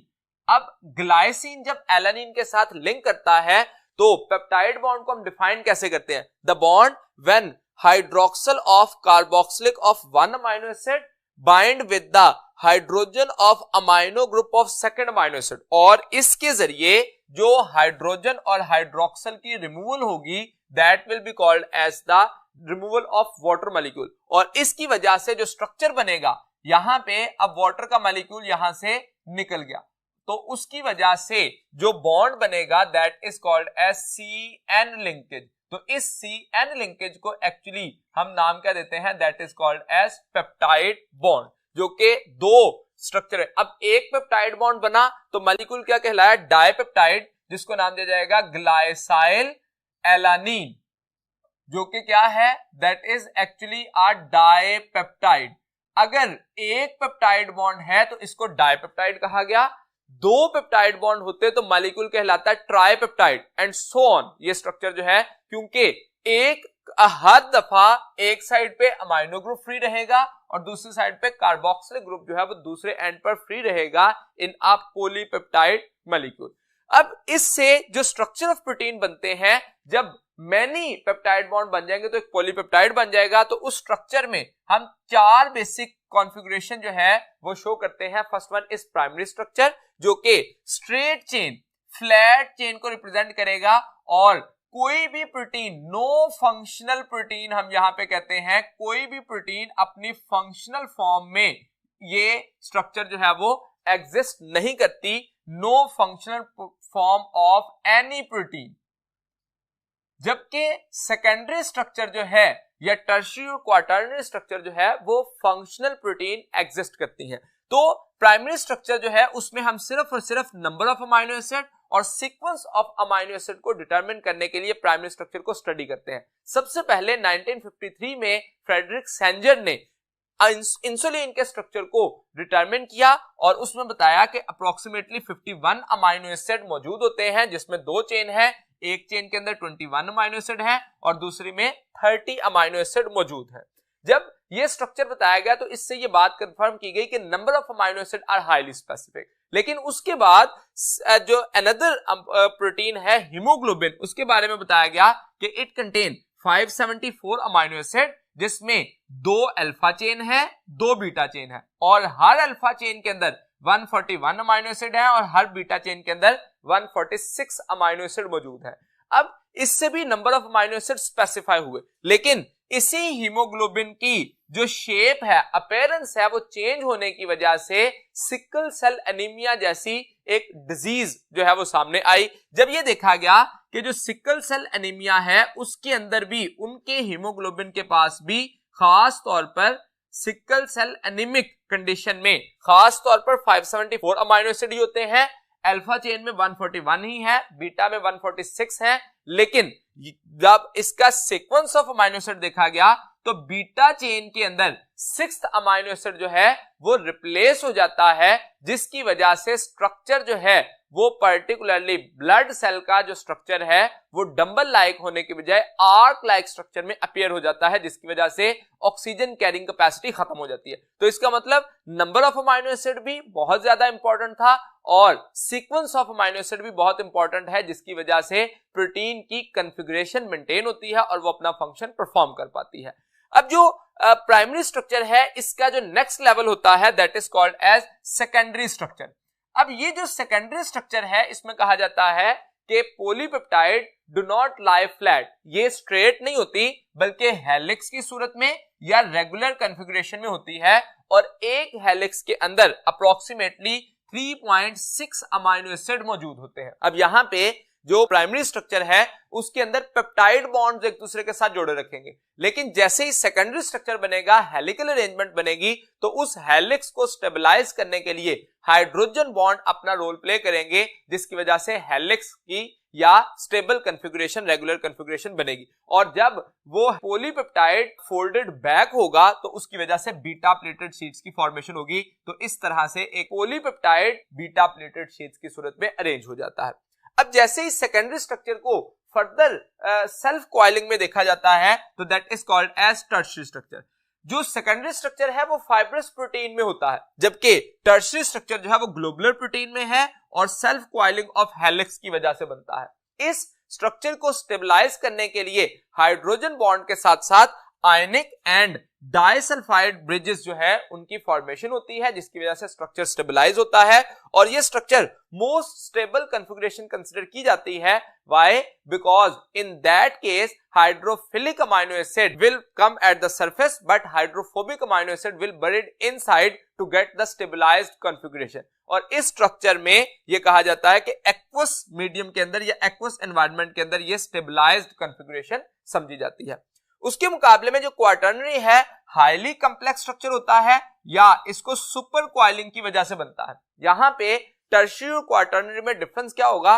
Tertiary chain जो है वो हमेशा सिंगल पॉलीपेप्टाइड जब कॉइलिंग करेगी तो उसकी वजह से जो ग्लोबुलर स्ट्रक्चर बनेगा, लेकिन सिंगल पॉलीपेप्टाइड हो, single polypeptide.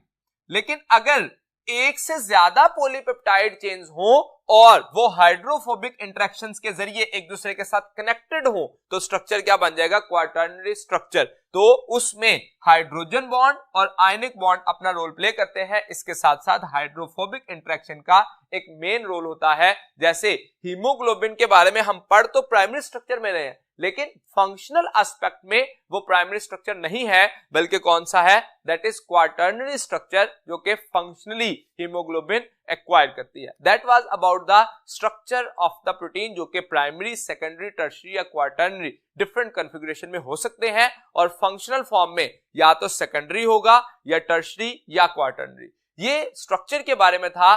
Classification of protein in term of their structure in the fibrous और ग्लोबुलर प्रोटीन, ये जानने के लिए चलते हैं नेक्स्ट बोर्ड की तरफ। प्रोटीन्स में जो नेक्स्ट पार्ट हम डिस्कस करेंगे that is actually classification of proteins. तो क्लासिफाई करें जब प्रोटीन को, तो दो बेसिक कैटेगरीज में क्लासिफाई किया जाता है, फाइब्रस प्रोटीन्स और ग्लोबुलर प्रोटीन्स। अब फाइब्रस और ग्लोबुलर, ये नेम जो है बुनियादी तौर पर इनकी अपीयरेंस की बुनियाद पर दिया जाता है, यानी कि अगर फाइबर लाइक या थ्रेड लाइक हो तो उसको हम फाइब्रस प्रोटीन कहते हैं, जो कि फाइब्रिलर अपीयरेंस देंगी, जबकि ग्लोबुलर प्रोटीन स्फेरिकल और एलिप्सॉइडल या ग्लोब लाइक अपीयरेंस देते हैं, जिस वजह से इसको ग्लोबुलर का नाम दिया जाता है। तो दोनों की अपीयरेंस की बुनियाद पर हम इनको थ्रेड लाइक या स्फेरिकल कह सकते हैं। ये कौन से स्ट्रक्चर में स्टेबलाइज होते हैं, तो fibrous protein normally secondary structure जो है वो इनमें देखा जाता है, जबकि ग्लोबुलर प्रोटीन टर्शियरी स्ट्रक्चर में या क्वाटर्नरी स्ट्रक्चर में पर्टिकुलरली फंक्शनल फॉर्म शो करती है। थर्ड पॉइंट देखें तो जो सॉल्युबिलिटी के रेफरेंस अगर बात करें तो फाइब्रस प्रोटीन जो है वो इनसॉल्युबल इन वाटर होती हैं या एक्वस मीडिया, और ग्लोबुलर प्रोटीन जो है these are soluble in aqueous media. अब क्योंकि फाइब्रस प्रोटीन इनसॉल्युबल है, इसीलिए ये नॉन क्रिस्टलाइन है या कैन नॉट बी क्रिस्टलाइज्ड कहा जाता है, जबकि ग्लोबुलर प्रोटीन सॉल्युबल होने की वजह से कैन बी क्रिस्टलाइज्ड। इसके अलावा अगर नेचर की बात करें तो फाइब्रस प्रोटीन जनरली इलास्टिक होती हैं, जबकि globular protein non elastic consider की जाती हैं। फाइब्रस प्रोटीन जो है ये स्ट्रक्चरल रोल प्ले कर रही होती हैं बॉडी के अंदर, लिविंग ऑर्गेनिज्म के अंदर, जबकि ग्लोबुलर प्रोटीन फंक्शनल एस्पेक्ट से इंपॉर्टेंट है। एग्जांपल अगर हम कोट करें तो जो silk fibre from the silk worm या स्पाइडर वेब से जो हासिल होता है, इसी तरह से मायोसिन जो कि मसल प्रोटीन कंसिडर की जाती है, फाइब्रिन जो कि ब्लड क्लॉटिंग प्रोटीन है, फंक्शनल फॉर्म होती है, और केराटिन जो कि नेल्स के अंदर या हेयर के अंदर होती है, ये सेकेंडरी स्ट्रक्चर शो करती हैं और फाइब्रस अपीयरेंस देती हैं। जबकि globular protein relatively complex structure होता है, जो कि एंटीबॉडीज में, कुछ हार्मोन्स में या हीमोग्लोबिन, जैसे कि हीमोग्लोबिन जो है वो क्वाटर्नरी स्ट्रक्चर शो कर रहा होता है। तो इसका मतलब ये डिफरेंट जो प्रोटीन्स हैं उनको दो बेसिक कैटेगरीज में according to their appearance in functional form जो है वो शो किया जाता है, that is may be fibrous और ग्लोबुलर। प्रोटीन्स के बाद जो नेक्स्ट ऑर्गेनिक मॉलिक्यूल या बायोमॉलिक्यूल हम डिस्कस करेंगे that will be the lipids. Lipids जो हैं ये एक्चुअली डिफाइन करें अगर हम तो केमिकली हम कहते हैं these are the heterogeneous group of compounds, यानी कि ये एक से ज्यादा किस्म के कंपाउंड्स का ग्रुप है जो कि अल्टीमेटली रिलेटेड है किसके साथ, फैटी एसिड्स के साथ। इसकी कुछ प्रॉपर्टीज देखें, इस डेफिनेशन को हम according to type of the lipid हम डिस्कस करेंगे कि फैटी एसिड के साथ कौन कौन से मॉलिक्यूल अटैच होके तो लिपिड बना सकते हैं। अब अगर कैरेक्टरिस्टिक की बात करें तो सबसे पहले हम कहते हैं सॉल्युबिलिटी की बेस पर कि ये वाटर में इनसॉल्युबल होते हैं। लिपिड्स क्योंकि हाइड्रोफोबिक नेचर रखते हैं तो इसलिए हम इसके लिए कहते हैं these are insoluble in water but soluble in organic solvent like ether and other, जो कि बेंजीन लाइक स्ट्रक्चर जो है जो ऑर्गेनिक सॉल्वेंट उनके अंदर ये सॉल्युबल है, जबकि वाटर में इनसॉल्युबल कंसिडर किए जाते हैं। They have capacity to store the energy. इसमें जो CH बॉन्ड होते हैं these are potential source of energy, और ये कार्बोहाइड्रेट के मुकाबले में डबल एनर्जी स्टोर करने की कैपेसिटी रखते हैं अप्रोक्सीमेटली, और उसकी वजह दो बुनियादी वजूहात होती हैं। एक, कार्बन और हाइड्रोजन के दौरान कोवलेंट बॉन्ड का ज्यादा होना, यानी कि more CH bond and low proportion of oxygen. ये दो ऐसी कैरेक्टरिस्टिक हैं जिसकी वजह से lipids contain double amount of energy as compare to same amount of carbohydrate. तो ये एक एनर्जी के रेफरेंस से बात हो गई। इसके अलावा ये इंसुलेशन भी प्रोवाइड करते हैं, एक प्रोटेक्टिव लेयर जो है लीव्स के ऊपर जिस तरह से वैक्सिस की लेयर बनती है तो इंसुलेशन के लिए, इसी तरह से हॉट और कोल्डनेस के लिए यानी कि टेम्परेचर के लिए भी एक इंसुलेटिंग लेयर बना रहे होते हैं eight the surface of the living organism. इसके अलावा ये एडिशनल प्रोटेक्टिव लेयर्स की फॉर्मेशन भी करने में हेल्प करते हैं, जैसे कि एक्सोस्केलेटन ऑफ इंसेक्ट्स जो है वो एक्चुअली प्रोटेक्टिव लेयर के तौर पर काम करता है, जो कि लॉस ऑफ वाटर से बचाता है, that prevent the loss of water. तो वो एक्सोस्केलेटन जो है काइटनस स्ट्रक्चर जो होता है, दैट इज आल्सो क्यूटन की स्ट्रक्चर जो बनते हैं वो लिपिड्स कंसिडर किए जाते हैं। On the basis of classification तो 4 ब्रॉडर क्लासेस में इसको डिवाइड किया जाता है, acyl glycerol, waxes, phospholipids and terpenoids. इसके अलावा स्फिंगोलिपिड्स और ग्लाइकोलिपिड्स या और जैसा कि प्रोस्टाग्लैंडिन्स, ये स्ट्रक्चर्स ऐसे हैं जो कि एक से ज्यादा कैटेगरीज में इनको डिवाइड किया जा सकता है। तो क्लासिफिकेशन में जो बुनियादी स्ट्रक्चर्स होते हैं, एसाइल ग्लिसरॉल, फॉस्फोलिपिड्स और वैक्सेस और दीगर जो मौजूद हैं, इन तमाम की डिटेल जानने के लिए चलते हैं नेक्स्ट बोर्ड की तरफ। क्लासिफिकेशन में जो फर्स्ट मेन क्लासिफाई किया जाता है लिपिड्स को, that is acyl glycerol. Acyl glycerol जो है ये बुनियादी तौर पर 2 किस्म के स्ट्रक्चर से मिलकर बनता है, one is glycerol and other is fatty acid. Acyl glycerol को ही दूसरा नाम ट्राई एसाइल ग्लिसरॉल भी दिया जाता है और इसी तरह से इसको ट्राई एसाइल ग्लिसरॉल के साथ साथ ट्राइग्लिसराइड या न्यूट्रल लिपिड भी कहा जाता है। अब ये तीनों नाम क्यों इस्तेमाल किए जाते हैं, हम अगर इसका स्ट्रक्चर देखें तो हम कहते हैं acyl glycerols are esters of fatty acid and alcohol, यानी कि एस्टरिफिकेशन का प्रोसेस होता है। अब हम जानते हैं कि एस्टर फॉर्मेशन क्या होती है, that is the linkage between alcohol and acid, जिसमें वाटर का मॉलिक्यूल रिमूव होता है और उस प्रोसेस को नाम दिया जाता है एस्टरिफिकेशन। अब इस एस्टरिफिकेशन में जो एसिड के तौर पर बिहेव कर रहा होता है, दैट इज फैटी एसिड, जो कि 3 मॉलिक्यूल इस्तेमाल होते हैं, और अल्कोहल के तौर पर ग्लिसरॉल काम कर रहा होता है। हम जानते हैं कि हाइड्रोजन जो है वो एसिड डोनेट करेगा, तो इसका मतलब हाइड्रोजन यहां से रिमूव होगा और इधर से हाइड्रोक्सल की रिमूवल होती है। तो एक वाटर का मॉलिक्यूल निकल गया, फिर इसी तरह से दूसरा वाटर का मॉलिक्यूल और तीसरा वाटर का मॉलिक्यूल जो है वो रिमूव होगा, और अल्टीमेटली 3 वाटर के मॉलिक्यूल रिमूव होने से जब 3 फैटी एसिड एक ग्लिसरॉल के साथ, अब ग्लिसरॉल क्योंकि 3 कार्बन वाला अल्कोहल होता है तो उससे जो स्ट्रक्चर बनेगा that will B try acyl glycerol. अब इसमें फैटी एसिड जो है वो उसमें हम R शो कर रहे हैं। R एक्चुअली क्या है, ये एक्चुअली अल्काइल ग्रुप कंसिडर किया जाता है, जिसको हम कहते हैं लॉन्ग चेन ऑफ हाइड्रोकार्बन्स। यानी कि अगर हम फैटी एसिड को डिफाइन करें तो ये जनरल फॉर्मूला फैटी एसिड का RCOOH है, जबकि इसमें R जो है that represent long chain of hydrocarbon associated with carboxylic group. तो इसका मतलब एक फैटी एसिड जनरली उसका स्ट्रक्चर क्या होता है, दैट इज RC≡OOH। तो ये स्ट्रक्चर इसमें कार्बोक्सिलिक एसिड को रिप्रेजेंट करेगा और ये स्ट्रक्चर जो है वो लॉन्ग चेन ऑफ हाइड्रोकार्बन को। अब इस हाइड्रोकार्बन जो है ये अल्केन होगा, अल्कीन या अल्काइन। इस बेस पर फैटी एसिड को 2 कैटेगरीज में क्लासिफाई करते हैं, that is may be saturated fatty acid और unsaturated fatty acid. Saturated fatty acid ऐसे फैटी एसिड होंगे जिनमें हाइड्रोकार्बन में कार्बन के दरमियान सिंगल कोवलेंट बॉन्ड होगा, उसे नाम दिया जाएगा सैचुरेटेड फैटी एसिड, मतलब अल्केन्स होंगे। जबकि अनसैचुरेटेड फैटी एसिड में डबल बॉन्ड या ट्रिपल बॉन्ड मौजूद होगा बिटवीन द कार्बन एटम, तो उसको हम अनसैचुरेटेड फैटी एसिड का नाम देते हैं। सैचुरेटेड फैटी एसिड्स को कॉमनली फैट्स का नाम दिया जाता है because they are solid at room temperature, जबकि अनसैचुरेटेड फैटी एसिड जो है वो लिक्विड होते हैं रूम टेम्परेचर पे और उनको कॉमनली ऑयल का नाम दिया जाता है।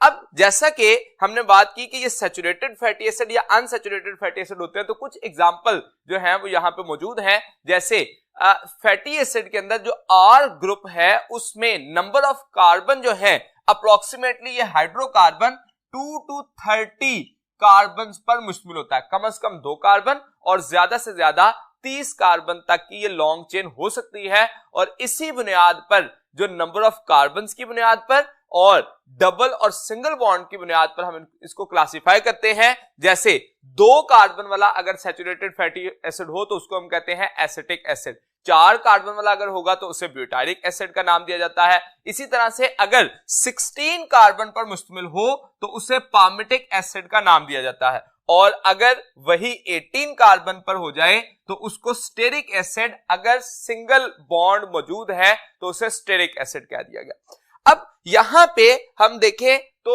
जो एसिटिक एसिड है उससे जब ब्यूटारिक एसिड बनेगा, फिर पामिटिक एसिड बनेगा और फिर उसके बाद स्टेरिक एसिड, तो नंबर ऑफ कार्बन की जो चेन है, जैसे जैसे चेन ऑफ कार्बन लेंथी होती जाएगी तो मेल्टिंग पॉइंट जो है वो इंक्रीज होता जाएगा। जैसा पामिटिक एसिड में देखें तो 63 डिग्री सेंटीग्रेड पे मेल्ट कर रहा है, स्टेरिक एसिड में नंबर ऑफ कार्बन बढ़े तो ये 70 डिग्री पर जाकर मेल्ट करता है।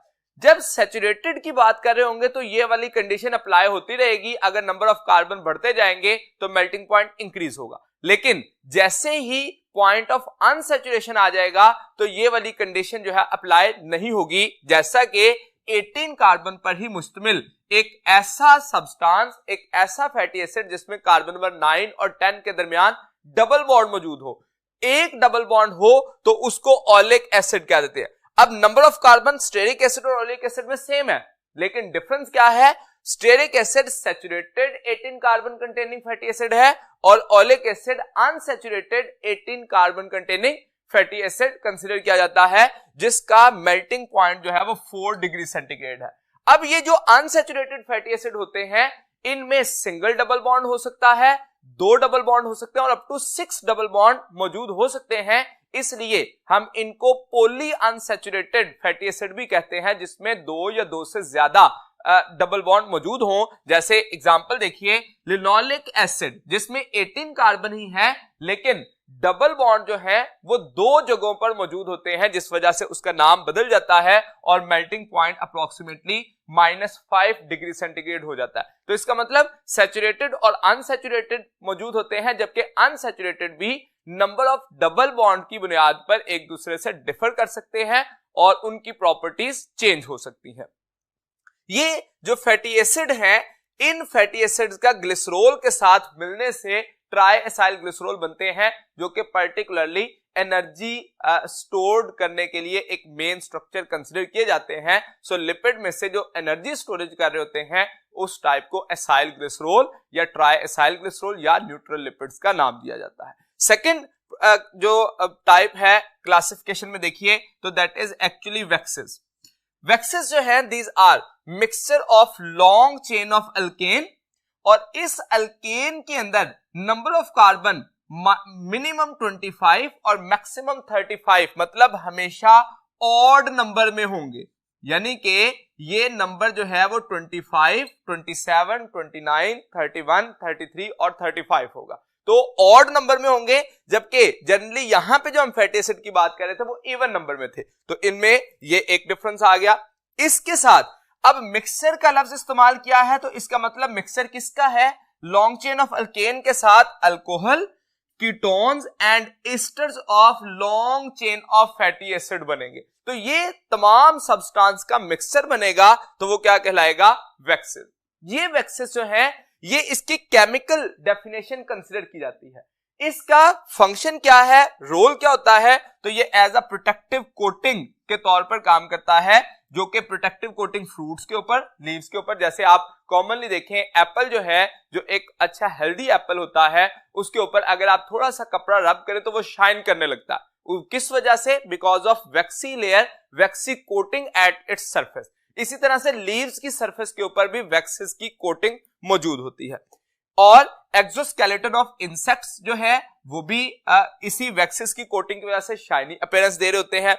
इसके साथ साथ ये प्रोटेक्ट कर रहे होते हैं फ्रॉम वाटर लॉस और एब्रेसिव डैमेज से, तो रगड़ की वजह से होने वाली डैमेज से प्रोटेक्ट करने के लिए लीव्स के ऊपर इसकी प्रोटेक्टिव कोटिंग होती है, इंसेक्ट की सरफेस के ऊपर होती है, और इसके साथ साथ ये इंसुलेटिंग लेयर के तौर पर काम कर रहे होते हैं, जैसे different animal such as sheep की बॉडी के ऊपर भी ये एक लेयर बना रहे होते हैं। तो that is about the waxes, जो कि उसका स्ट्रक्चर और फंक्शन को एक्सप्लेन कर रहा है। नेक्स्ट जो टाइप्स हैं लिपिड्स के, उनको जानने के लिए चलते हैं नेक्स्ट बोर्ड की तरफ।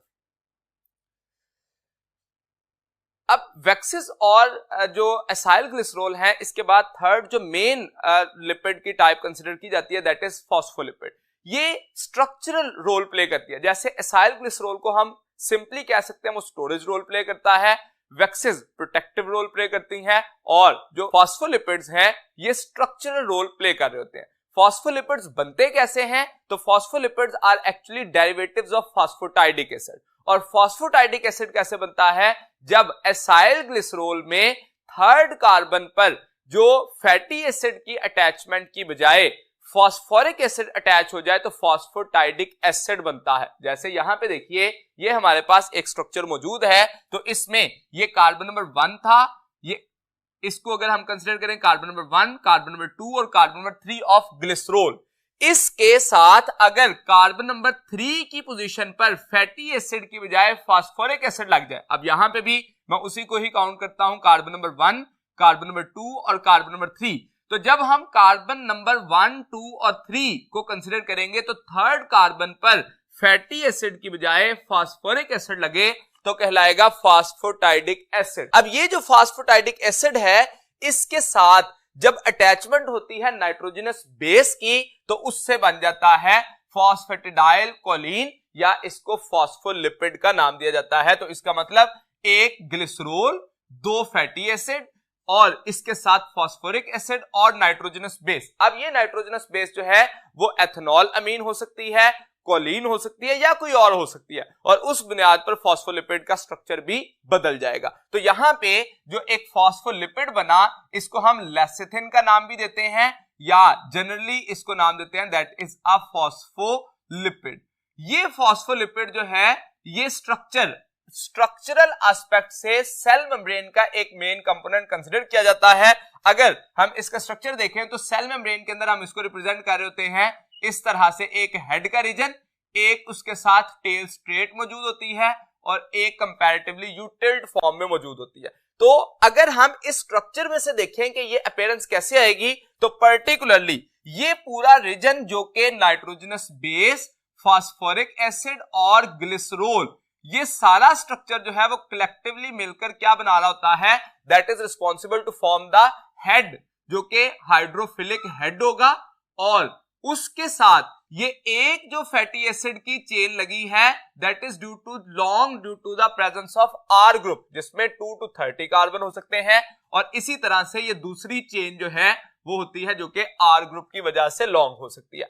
अब इसमें जो एक ये वाली चेन जो कि स्ट्रेट शो की गई है, इसमें आर ग्रुप जो है वो सैचुरेटेड होगा, यानी कि सिंगल कोवलेंट बॉन्ड होगा अमंग द कार्बन एटम्स, और दूसरे में जहां पे टिल्ट है that is actually point of unsaturation. तो हम यहां पे ये जस्टिफाई कर सकते हैं कि इस फॉस्फोलिपिड के स्ट्रक्चर में हेड का रीजन कौन सा है और टेल का रीजन किस स्ट्रक्चर को रिप्रेजेंट कर रहा है। हेड जो है वो हाइड्रोफिलिक होता है और टेल जो है वो हाइड्रोफोबिक होती है, जो कि एक्चुअली फैटी एसिड्स पर मुश्तमिल होती हैं। और फैटी एसिड में जो लॉन्ग चेन ऑफ हाइड्रोकार्बन है वही टेल की लेंथ को डिटरमिन करेंगी, और पॉइंट ऑफ अनसैचुरेशन जो है वो टिल्ट जो स्ट्रक्चर है उसमें उसको रिप्रेजेंट कर रहा होगा। तो इसका मतलब ये एक फॉस्फोलिपिड का जनरल स्ट्रक्चर कंसिडर किया जाएगा। तो यहां पे जब नाइट्रोजनस बेस कोलीन लगेगी तो ये स्ट्रक्चर फॉस्फेटिडाइल कोलीन हो जाएगा। अगर यहां पे एथेनॉल अमीन लगे तो फॉस्फेटिडाइल एथेनॉल अमीन कंसिडर किया जाएगा, और मुख्तलिफ किस्म की जो ये स्ट्रक्चर्स हैं वो बन सकते हैं। इस फॉस्फोलिपिड का जो मेन फंक्शन है वो स्ट्रक्चरल रोल है, और सेल मेम्ब्रेन का जो स्ट्रक्चर है उसमें मेन कंपोनेंट फॉस्फोलिपिड्स होते हैं, जिसमें प्रोटीन के मॉलिक्यूल एम्बेडेड होते हैं। तीसरे नंबर पर अगर हम बात करें टाइप्स ऑफ लिपिड की, तो दैट इज टर्पेनॉइड्स। तो पहला स्ट्रक्चर जो है वो एसाइल ग्लिसरॉल हमने पढ़ा, फिर वैक्सेस, थर्ड नंबर पे phospholipid, and fourth one is टर्पेनॉइड्स।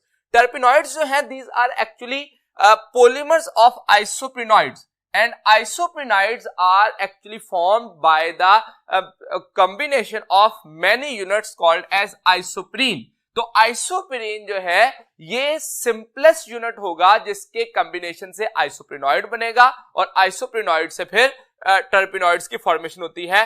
तो इन स्ट्रक्चर्स की कंडेंसेशन की वजह से रबड़ की फॉर्मेशन होगी, स्टेरॉइड की, इसके साथ साथ that is responsible to form carotenoids, और कैरोटिनॉइड्स के साथ साथ टर्पीन्स की फॉर्मेशन भी इससे हो रही होती है। तो मुख्तलिफ किस्म के सब्सटेंस इसकी वजह से बन रहे होते हैं। तो ये precursor of many other substance के तौर पर बिहेव करता है, जिसमें से एक जो है स्टेरॉइड्स कंसिडर किए जाते हैं। तो स्टेरॉइड्स एक्चुअली बनते कैसे हैं?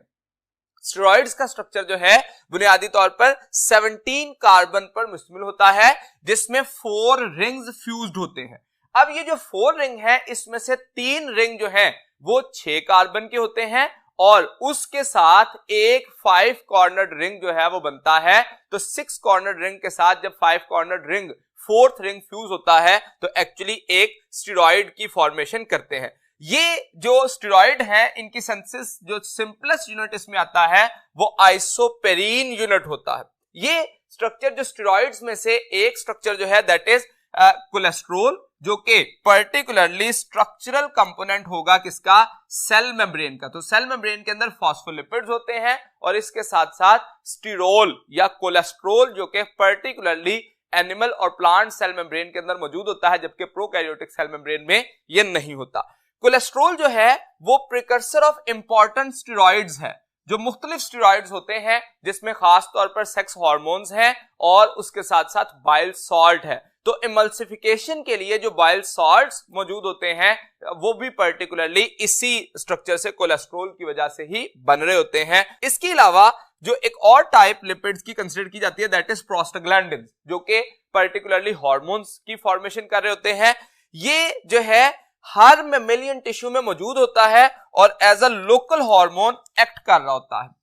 इसका जो स्ट्रक्चर है वो अरेक्नोइक एसिड से पर्टिकुलरली ड्राइव किया जाता है और इसका फंक्शन वेरिएबल होता है depending upon the type of the tissue, जैसे कि some time that is responsible to reduce the blood pressure, other are responsible to raise it. इसके साथ साथ ये सेंसेशन ऑफ पेन को इंटेंसिफाई करता है और उसके साथ साथ रेगुलेट कर रहा होता है एग्रीगेशन ऑफ ब्लड प्लेटलेट्स को, ताकि ब्लड क्लॉट की फॉर्मेशन हो। अब ये क्योंकि सेंसेशन ऑफ पेन को इंटेंसिफाई करता है, तो जो हम एस्प्रिन इस्तेमाल करते हैं पेन किलर के तौर पर, उसका एक्चुअल मैकेनिज्म यही होता है कि वो प्रोस्टाग्लैंडिन्स की जो सिक्रीशंस है उसको इनहिबिट कर देते हैं, जिस वजह से पेन सेंसेशन जो है वो रुक जाती है। तो इसका एक्चुअली काम जो है वो सेंसेशन ऑफ पेन को इंटेंसिफाई करना है। That is about the structure of and classification of the lipids. Last जो पॉइंट है हमारा इस लेक्चर का that is actually conjugated molecules. तो कॉन्जुगेटेड मॉलिक्यूल्स को जानने के लिए चलते हैं नेक्स्ट बोर्ड की तरफ।